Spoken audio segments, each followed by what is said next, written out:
স্ক্রিনে যে ফেসবুক দেখতে পাচ্ছ, ভিডিওতে দেখে খুব ভালো মানুষের ফেসবুক লাগছে, তাই না? উনি কিন্তু মোটেও ভালো মানুষ না। আগে থাকতো আওয়ামী লীগের সাথে, দল না থাকায় পাগল হয়েছে, নেশা করে। আমাদের লোক তার পিছনে লাগানোই আছে, ওর মতো আরো অনেকের উপরই আমাদের নজর রাখা প্রয়োজন। সবকিছু এখন আমাদের নিয়ন্ত্রণে।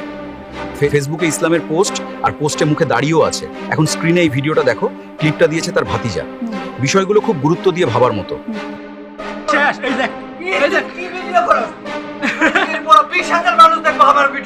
পাপ্পু, আপনার ভিডিও 20,000 মানুষ দেখলে আমাদের ভিডিও লাখ লাখ মানুষ দেখবে।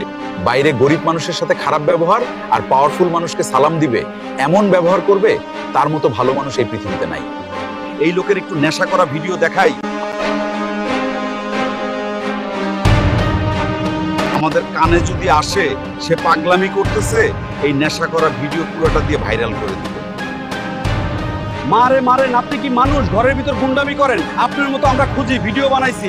ওয়ার্নিং, ভাতিজার সাথে হিংসা ছাড়েন। চুল দাড়ি পাকিয়ে ফেলেছেন, এখনো কিছু করেন না, আর ইসলামের কথা বলে পার পেতে চান?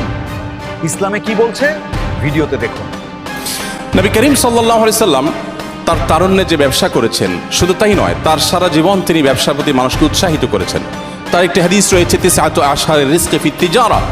আল্লাহ তাআলা পৃথিবীতে যত রিজিক রেখেছেন তার 10 ভাগের 9 ভাগ আল্লাহ তাআলা রেখেছেন ব্যবসার মধ্যে। আওয়ামী লীগের আইন নাই, এখন আইন অনেক কঠোর, আর মানুষ আওয়ামী লীগ পিটায় মারতেছে। আর আপনি তো আওয়ামী লীগ মানুষ এমনিই পিটায় মারবো, এটা এখন সময়ের দাবি।